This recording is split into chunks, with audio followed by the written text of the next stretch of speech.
masih pengembangan, dan Toprak juga memang harus inilah ya, harus rela ya untuk menerima kenyataan bahwa di Superbike dia seorang juara dunia 3 kali, setiap musim dia selalu bersaing untuk menjadi juara dunia, tapi nasibnya di MotoGP tahun ini mungkin akan sangat kesulitan.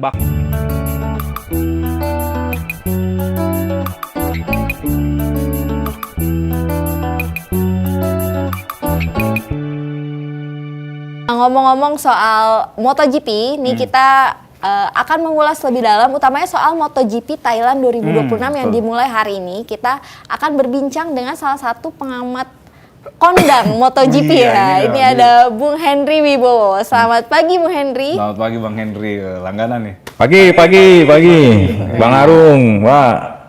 Ya, Bung Henry, ini MotoGP 2026 udah mulai bergulir pekan ini nih ya. Seri perdana digelar di Thailand. Nah, ini seperti apa sih karakteristik dari sirkuit Buriram yang akan jadi pembuka MotoGP 2026 ini? Ya, ini seperti musim lalu Buriram kembali jadi seri pertama ya di MotoGP musim ini, dan kalau karakteristik memang Buriram bukan tipe yang teknikal ya, lebih banyak sektor-sektor high speed, dan mungkin ada beberapa sebenarnya tikungan yang teknikalnya, mungkin salah satunya ada di sektor terakhir menuju area garis finish dan start itu memang pembalap dituntut untuk melakukan high braking ya di situ, dan memang biasanya juga di situ apa namanya menjadi salah satu titik lah untuk para pembalap menyalip ya, karena di sektor terakhir itu juga sangat menarik gitu. Dan mungkin yang menarik, yang ikonik lainnya dari Buriram, mungkin nanti Bang Arung juga kan belum lama dari sana tuh ya, ada foto Raja Thailand itu. Iya, betul di tikungan terakhir, benar. Itu pemilihannya, pemilihannya tuh bagus banget tuh, karena kan tikungan terakhir jadi ini ya, jadi sorotan orang kan, ngeliatin terus kita di ini apa namanya, di doktrin lah ya, long live the king ya, Raja Thailand, benar. itu unik banget.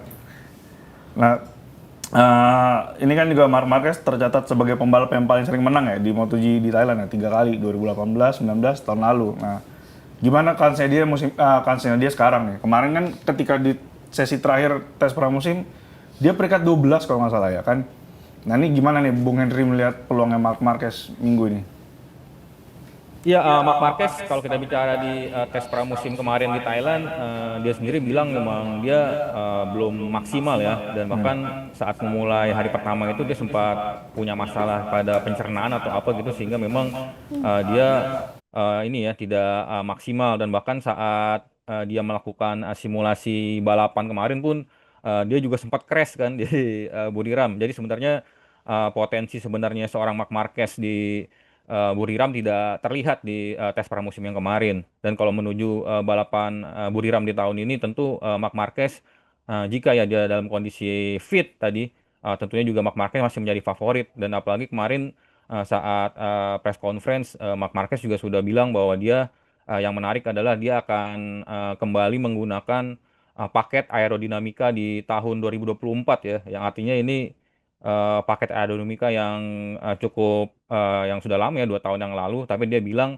dibanding dengan pilihan Peko, yaitu dipakai paket aerodinamika yang di tahun 2025, di paket yang tahun 2024 itu lebih bersahabat dengan kondisi bahunya ya, karena memang kondisi bahunya ini memang juga belum benar-benar 100% fit lah ya, tapi dengan kembali menggunakan paket aerodinamika di tahun 2024, dia berharap bisa lebih friendly lah buat kondisi fisiknya saat ini. Nah, tentunya dengan tadi Mas Harung bilang dia adalah pembalap yang juga udah sering menang juga di Buriram, menuju balapan di Buriram tahun ini dia akan kembali menjadi favorit lah. Apalagi semua pembalap pun sudah sepakat bahwa Marc Marquez ini adalah sosok yang man to beat lah di MotoGP musim ini ya. Nah, bicara soal kandidat juara, selain pembalap dari Ducati nih, Bung Henry, pembalap dari Aprilia juga jadi sorotan, salah satunya Bezzecchi nih, yang kemarin juga di tes pramusim di MotoGP Thailand, dia berhasil sempat jadi yang tercepat. Nah, apakah Bezzecchi bisa ngerusak dominasi dari Ducati, utamanya Marc Marquez musim ini nih, menurut Bung Henry? Ya, memang Aprilia ini tampil sangat menjanjikan ya, dan bahkan bukan hanya di tes pramusim di Thailand dan juga di Sepang pun saat itu Bezzecchi sudah menunjukkan performa luar biasa, dan artinya memang Sepang dan Buriram ini adalah dua tipe trek yang berbeda, dan Aprilia ternyata bisa menunjukkan bahwa di dua tipe trek berbeda ini mereka bisa menandingi Ducati ya. Meskipun Ducati tidak bisa dimungkiri masih menjadi motor tercepat, tapi setelah Ducati memang ada Aprilia, dan kalau kita melihat kemarin di tes pramusim Thailand pun memang Bezzecchi sangat luar biasa, dan perlu diingat juga saat jika di simulasi sprint race-nya itu digabungkan, bahkan pembalap Aprilia lainnya ada di posisi pertama yaitu Ai Ogura di situ. Ini menandakan bahwa potensi motor Aprilia ini sangat luar biasa banget ya. Meskipun Bezzecchi sedikit merendah, bahwa banyak yang bilang dia menjadi kontender musim ini. Dia bilang saat tes pramusim itu potensi semua pembalap belum bisa diketahui ya, dan bahkan mungkin banyak juga pembalap yang masih menyimpan kekuatan sebenarnya begitu. Tapi kalau kita berbicara bagaimana cara Marco Bezzecchi tahun lalu mengakhiri musim, dan kemudian juga bagaimana dia juga tampil sangat konsisten di selama tes pramusim, tentu Marco Bezzecchi juga bisa menjadi salah satu ancaman lah ya buat Marc Marquez di tahun ini. Itu kan Bezzecchi ya yang posisi 3 kemarin. Nah ini ada Alex Marquez nih yang kemarin juga runner up di MotoGP Thailand tahun lalu dan juga runner up MotoGP musim lalu di klasemen akhir. Nih potensinya Alex Marquez di Thailand ini gimana Bung Henry? Kemarin juga kan tes pramusim kayaknya dia juga ada sempat jadi yang tercepat entah di Malaysia entah di Sepang ya. Entah di Malaysia, entah di Buriram ya. Ini kira-kira dia pekan ini gimana? Apalagi kan musim lalu dia sempat mimpin balapan ya, walaupun katanya Marc Marquez ngalah bentar buat adanya biar seru gitu jalan balapan. Ya, Alex Marquez sama-sama kita tahu ya, dia memulai MotoGP musim ini dengan spek motor yang sama seperti Marc Marquez dan juga Pecco Bagnaia di tim pabrikan, yang artinya memang ini equal lah ya antara tiga pembalap ini. Dan khusus Alex Marquez kemarin memang dia di tes pramusim Sepang dia sempat menjadi pembalap tercepat ya. Dan Alex Marquez sudah berikrar nih, sudah ngomong bahwa kegagalan dia bersaing dengan Marc Marquez di tahun lalu, kakaknya sendiri, karena dia merasa tahun lalu dia belum siap untuk bisa bersaing menjadi juara dunia. Dan dia sudah sebut bahwa tahun ini dengan pelajaran yang dia terima di tahun lalu, dia merasa lebih siap lah untuk bersaing di musim ini. Dan memang ini Alex Marquez bisa menjadi pembalap yang kejutan ya. Dan mungkin ini salah satu pembalap yang underrated lah ya, karena memang namanya jarang dibicarakan, tapi tahun lalu sudah membuktikan bisa tampil sebagai runner up. Dan musim ini dengan motor yang sama seperti Marc Marquez dan Pecco Bagnaia, Alex Marquez tentunya juga punya ambisi, apalagi sudah mulai ada kabar-kabar juga nih kalau Alex Marquez kemungkinan akan meninggalkan Ducati untuk pergi ke KTM ya. Tentunya di awal-awal seri ini Alex Marquez pun punya ambisi untuk membuktikan bahwa dirinya memang layak akhirnya untuk naik ke tim pabrikan gitu. Karena untuk naik ke tim pabrikan Ducati di tahun depan tampaknya memang kansnya sangat sulit, karena Marc Marquez kakaknya sudah hampir pasti panjang kontrak, dan kemungkinan rekan setimnya yaitu Pedro Acosta dari KTM. Dan kalau memang Alex Marquez bisa membuktikan dirinya layak untuk tim pabrikan dan menggantikan Pedro Acosta di KTM, itu juga akan menjadi opsi yang sangat menarik lah ya buat Alex Marquez di MotoGP tahun depan ya. Jadi, ini rumor-rumornya makin panas ya, apalagi katanya ya betul tadi Alex Marquez mau ke KTM, Acosta ke apa namanya ke Ducati. Yang menarik tuh Marc Marquez sebetulnya sempat yang di kuis-kuisnya MotoGP itu dia sempat bilang yang akan di tim pabrikan tuh Alex Marquez sama Bagnaia. Ternyata Dia tidak sendiri- menyertakan dia tidak namanya ya. Nah, ini tanda-tanda apa nih sebetulnya nih? Sebetulnya Marquez bakalan perpanjang kontrak, emang udah tinggal tanda tangan atau memang dia nih kayaknya mau liburan nih tahun depan katanya gitu. Kalau ngomongin bursa balap gimana? Ya, kalau gue sih meyakini ini Marc Marquez pas lagi bikin video itu kayaknya candaan dia aja sih sebenarnya. Iya, iya. Iya. Dan memang ini sebenarnya Ini sebenarnya memang hanya tinggal menunggu waktu saja sih ya perpanjangan kontrak Marc Marquez dan juga Ducati. Dan kemarin juga jelang atau selepas tes pramusim Thailand, Marc Marquez sudah mengkonfirmasi bahwa sebenarnya kenapa sih ini kok delay nih perpanjangan kontraknya? Karena memang ada detail lah, ada detail yang sedang dibicarakan untuk kontrak ini, mungkin khususnya yaitu durasi kontraknya yang Ya. disebutkan tampaknya memang Marc Marquez masih menunggu dulu nih apa namanya kesiapan fisiknya lah ya, akan melihat dulu apakah kondisi fisiknya saat memulai MotoGP ini sudah 100% fit, sudah bisa kembali bersaing lagi, karena walau bagaimanapun Marc Marquez kan berarti balapan kompetitif terakhir yang dia rasakan adalah di MotoGP Mandalika tahun lalu ya, saat dia crash dari Bezeki kan. Setelah itu dia cedera, kemudian juga sempat operasi juga, meskipun di tes pramusim dia menunjukkan dia sudah bisa kembali kembali kompetitif, tapi kan level kompetitif ini belum terlihat lah di balapan akhir pekan ya. Dan kalau mungkin di Thailand ini dia sudah bisa langsung tampil di depan podium atau bahkan meraih kemenangan, tampaknya sih perpanjangan kontrak mungkin ya bakal terjadi setelah MotoGP Thailand seperti itu. Karena mungkin ini kemungkinannya sudah 99% lah ya, Marc Marquez akan perpanjang kontrak barang Ducati. Mungkin yang teka-teki menariknya adalah siapa rekan setimnya. Meskipun saat ini juga sudah ramai dibicarakan bahwa Pedro Acosta lah yang akan menjadi tandemnya dari Marc Marquez. Dan yang menariknya kemana Pecco Bagnaia. Nah ini akan menjadi efek domino yang sangat luar biasa lah ya di bursa perpindahan pembalap MotoGP tahun ini ya. 6 nih nggak seru nih kalau nggak ngebahas soal pembalap dari pabrikan tim Asia, ada Honda dan Yamaha. Ini gimana menurut Bung Henry kansnya Luca Marini, Joan Mir, Fabio Quartararo, Alex Rins dan lainnya nih? Dan Toprak Razgatlioglu, Oh, jangan lupa. Ini kayaknya ini apa track baru buat dia ya, Budi Ram ya. Dia nggak pernah di USBK nggak pernah di situ kan. Betul. Dan kemarin ini ya ada statistik lumayan menarik bahwa satu-satunya pabrikan yang motornya tidak improve secara lap time di tes pramusim itu hanya Yamaha ya. Dan ini memang membuktikan bahwa mesin V4 4 silinder yang sedang dikembangkan Yamaha ini benar-benar sangat struggle lah di tes pramusim. Meskipun saat launching di Jakarta pun para petinggi Yamaha termasuk Paolo Pavesio, head dari Yamaha MotoGP juga sudah bilang bahwa ini adalah proyek yang benar-benar dari nol lah.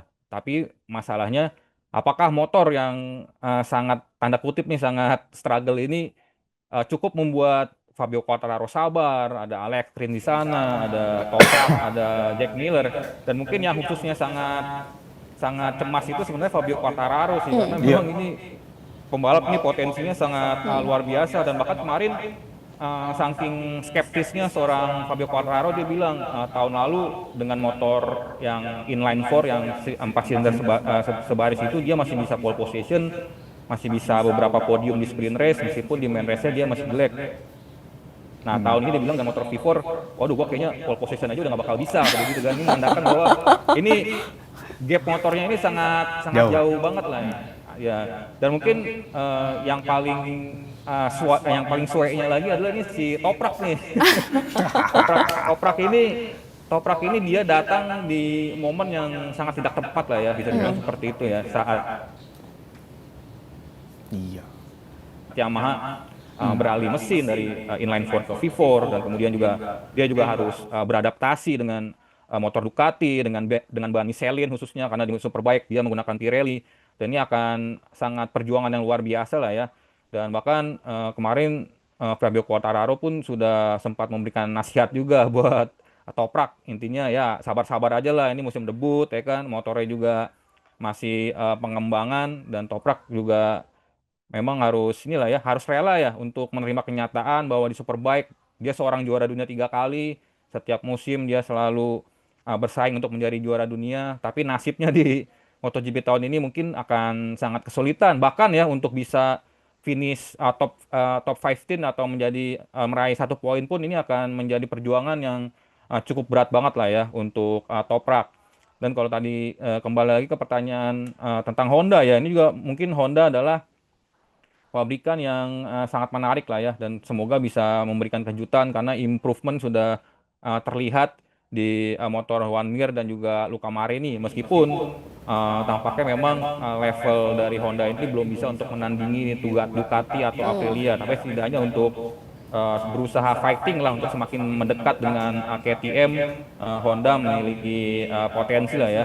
Ya. Apalagi tadi satu hal lainnya adalah ini semua pembalap saat ini sedang ini lah ya, sedang tanda kutipnya lagi jual diri semua nih. Bisa dapat kontrak di tahun depan lah ya. Tentu juga Luca Marini dan Juan Mir juga bakal sama-sama sangat berambisi nih. Apalagi kemarin pun sudah mulai muncul ada gosip juga tuh kalau Luca Marini dikaitkan bakal ke Yamaha ya. Ini juga akan jadi perpindahan yang sangat menarik karena sang kakak Valentino Rossi kan sama-sama kita tahu juga dulu bersama Yamaha masih punya hubungan baik sampai sekarang. Dulu juga sempat pernah jadi juara dunia, dan kalau Luca Marini mengikut jejak sang kakak memperkuat Yamaha juga bakal sangat menarik begitu. Nah, ini ngomongin Luca Marini ke Yamaha juga tadi ngomongin soal pada jual diri. Ini ngomong-ngomong ada kabar baik nih buat pembalap MotoGP, katanya musim depan tuh nggak musim depan sih, dalam waktu dekat MotoGP akan menaikkan batas gaji minimal, UMR lah, UMR. WMR MotoGP. UMR MotoGP ya. Iya, UMR MotoGP katanya sekarang nanti akan jadi minimal 500.000 euro per musim. Sementara kita tahu beberapa pembalap gajinya tuh kecil. Musim ini kalau nggak salah ada yang cuma 100.000 euro. Bahkan Marco Bezzecchi ya sebelum perpanjang kontrak kemarin itu gajinya katanya cuma 300.000 euro per tahun. Nah ini menurut Bung Henry, kenapa sih kira-kira pembalap MotoGP itu gajinya nggak fantastis gitu? Bahkan gapnya jauh banget antara kayak misalnya Marc Marquez lah. Yang termahal itu kan Fabio Quartararo ya, belasan juta euro. Sementara Alex Marquez aja yang musim lalu runner-up tuh gaji cuma 1 juta euro. Itu gapnya jauh banget, dan kenapa sih kayak gitu? Ya, apalagi kalau kita bandingin gajinya dengan para pembalap F1 ya, ini sangat cukup ironis sekali ya. Dan tadi benar kata Arung bahwa bahkan beberapa pembalap yang mungkin saat ini masih memperkuat tim satelit hanya dibayar sekitar 100.000 euro ya. Dan itu sangat ironis sekali, dan mungkin ada beberapa pembalap pun sebenarnya yang bisa tampil di MotoGP harus juga memiliki beberapa syarat, seperti mungkin harus mendapatkan sponsor, karena memang hampir semua pembalap lah ya yang untuk bisa menarik minat tim itu setidaknya memang juga harus membawa sponsor juga ya, seperti mungkin kalau kita tahu di pembalap-pembalap Indonesia lah ya, di Moto2 ada Mario Aji, di Moto3 ada Veda Ega, mereka bisa masuk pun karena memang ada sokongan Astra Honda begitu. Karena kalau tanpa dukungan sponsor ini juga bakal sangat sulit, dan semakin ini setelah tadi harus membawa sponsor dan kemudian juga ditambah fakta mereka juga harus mendapat gaji yang sebenarnya juga tidak besar begitu. Apalagi tadi seorang Marco Bezzecchi yang tahun lalu tampil sangat luar biasa pun ternyata gajinya pun belum sampai angka 1 juta euro ya. Dan semoga diharapkan ini akan berubah lah ya, apalagi sejak masuknya Liberty Media di ajang MotoGP, ini sudah mulai banyak beberapa perubahan yang sangat positif lah ya di ajang MotoGP. Seperti kemarin kita sama-sama tahu launchingnya di Malaysia pun berjalan sangat meriah, dan mungkin itu sejak eranya 500 cc ke MotoGP mungkin itu acara launching yang paling entertain lah ya, paling bagaimana Liberty Media ini sangat pintar lah ya mengemas sebuah sport jadi menjadi sportainment gitu. Dan semoga ini juga mengikuti terhadap pendapatan gaji-gaji pembalap MotoGP ya dengan masuknya Liberty Media. Meskipun gua rasa pun levelnya tidak akan bisa mencapai para pembalap F1, tapi setidaknya para pembalap motor ini memiliki gaji yang setidaknya memiliki inilah ya, tadi seperti Mas Harung bilang apa UMR-nya jadi naik lah gitu ya. Iya, iya. Apalagi motor ini kan lebih berisiko ya ketimbang F1 ya, karena kan kalau jatuh cedera kadang ada yang di cover timnya, kadang ada yang bayar sendiri kan cedera tuh. Nah, Betul. betul ya kan? Nah, ini ngomongin kontrak, ngomongin pembalap, nih gosip-gosip lainnya kira katanya Bang Naya mau diumuminnya minggu ini ya, sama April ya. Iya kan? Ya, dan ya betul, dan Peko memang sudah bilang juga ya bahwa dalam beberapa wawancara dia bilang gue udah tahu tim yang akan gue bilang di tahun depan. Dan mungkin kalau kita melihat kemungkinan Pedro Acosta ke Ducati kan berarti memang akan Pecco Bagnaia Ducati ini hampir sangat kecil sekali ya untuk bertahan. Dan jika dia memang akhirnya pindah ke tim lain dan kemungkinan atau mungkin itu Yamaha atau mungkin juga tim lain itu juga akan bisa membuka kembali lah karirnya ya. Apalagi di tahun 2027 kan regulasi baru, semua level motor pun sama begitu. Dan mungkin juga Peko Bagnaia sebenarnya punya kans juga untuk menunjukkan kebangkitan tersebut di tahun ini ya, karena di tes pramusim pun dia tampil cukup baik dan dia bilang DNA motor Ducati GP26 ini sudah berbeda dengan motor GP25 tahun lalu yang membuat dia sangat struggle ya. Dan dia juga bilang motor tahun ini sudah lebih cocok lah ya dengan gaya balapnya dia. Dan tentunya kalau sampai Pecco Bagnaia bisa bangkit tahun ini dan Ducati nanti merekrut Pedro Acosta, ini tentu akan menjadi sebuah penyesalan juga nih ya buat Ducati. Apalagi nih Ducati seperti ini ya, karena dulu DNA Ducati ini berusaha merekrut pembalap-pembalap Italia ya, seperti dulu ada Andrea Dovizioso dengan Andrea Iannone, dan ini juga ada sebelumnya ada Pecco Bagnaia, pembalap asal Italia. Tapi dengan masuknya Marc Marquez dan juga kemudian ada Pedro Acosta yang masuk, ini akan apa ya, mengakhiri lah ya tren pembalap Italia ada di pabrikan Ducati yang juga pabrikan Italia, dan justru tren tersebut akan beralih ke Aprilia ya, pabrikan Italia lainnya yang sudah mengontrak Marco Bezzecchi dan juga kemungkinan akan merekrut Pecco Bagnaia, dan justru nanti akan ada di situ nih yang all Italian ridersnya begitu, bukan di Ducati lagi. Iya kan Ducati punya kontrak satu pembalap lagi ya, Fermin Aldeguer ya, yang Spanyol juga kan. Jadi kayak shifting gitu dari yang Italia ke Spanyol. Nah, dan kemarin kan si siapa namanya Max Biaggi itu kan nyentil. Ya, merek Italia yang benar-benar Italia itu cuma yang Aprilia karena Ducati punyanya Audi. Oh, Ya kan? betul, betul, Benar betul. kan? Nah, Iya, Nah, iya, iya, iya. ini di jelang MotoGP Thailand nih. Terakhir nih Bu Henry, prediksinya. Mungkin kalau bicara juara pasti akan mengunggulkannya Marc Marquez. Tiga besar deh. Tiga besar MotoGP Thailand 2026. Ya, satu nama yang diprediksi mungkin bisa bikin kejutan ya di akhir pekan ini, gue berharapnya sih ada Ai Ogura ya. Ini Ai Ogura ini di balapan seri pertama tahun lalu di Thailand juga sangat kencang ya. Dan dia memang memiliki rekam jejak yang cukup bagus lah di Buriram, karena memang sejak awal karirnya dia sudah cukup lama lah ya balapan di Buriram. Ini sama seperti pembalap-pembalap Indonesia sih, karena memang dia di level Asia kan karirnya, sehingga dengan Buriram ini sudah sangat kenal sekali. Dan kemarin di tes pramusim pun di simulasi sprint race-nya Ai Ogura ada di posisi pertama, dan mungkin Ai Ogura bisa mencuri salah satu podium lah ya, entah itu di sprint race atau di main race. Dan kemudian mungkin ada Marco Bezzecchi yang akan mengkonfirmasi lah ya kecepatannya di selama tes pramusim di Sepang dan juga di Buriram untuk bisa tampil kompetitif lagi di akhir pekan ini. Dan tentunya untuk di posisi pertamanya masih tentunya Marc Marquez lah ya, yang kita sebenarnya masih teka-teki lah ya bagaimana level kompetitifnya dia. Tapi jika melihat bagaimana dia tampil sangat superior di tahun lalu, Marc Marquez tetap menjadi favorit ya. Dan mungkin yang menjadi sorotan lainnya di MotoGP Thailand adalah, harus diingat ada dua pembalap Indonesia yang akan tampil nih, ada Veda Ega dan juga Mario Aji ya. Dan khususnya gue meyakini bahwa khususnya Veda Ega ini mungkin bisa membuat sesuatu yang sangat luar biasa lah ya di Moto3 musim ini ya. Dan apalagi tadi barusan ada free practice pertama, Veda tadi terakhir tuh ada di posisi kedua ya saat sesinya tuh sisa sekitar 5 menit lagi. Ini menandakan bahwa Veda meskipun ini musim debutnya di Moto3 juga bisa berbicara banyak lah ya. Dan khususnya Mario Aji juga ini sudah menjadi musim kelimanya di kejuaraan dunia, dia di Moto3 3 tahun, dan kemudian ini juga akan menjadi musim ketiganya di Moto2. Dan kalau kondisinya fit, Mario Adi juga bisa lah ya untuk setidaknya secara konsisten untuk meraih poin, karena di tahun lalu pun Mario Adi memulai Moto2 dengan cukup baik meskipun akhirnya dia mengalami cedera dan absen panjang sehingga sedikit menurunkan lah ya level kompetitif Mario Adi.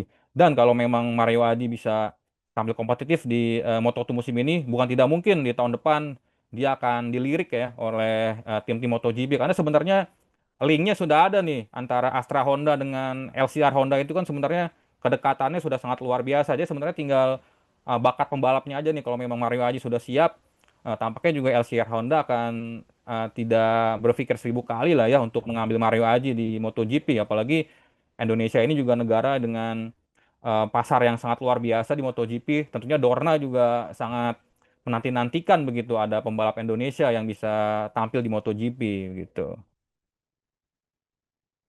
Oh, kita nantikan nih MotoGP Thailand 2026. Makasih banyak Bung Henry atas waktunya udah berbagi berbagai Iya, bagi informasi. informasi keren-keren banget. Keren Bung Henry. banget. Mantap, mantap. Ya, selamat pagi Bung Henry, makasih banyak. Salam olahraga. Salam olahraga. Stay updated. Info terkini masih banyak. Jangan lupa subscribe, like, dan share YouTube official OKZone. Dan selengkapnya ada di okezone.com.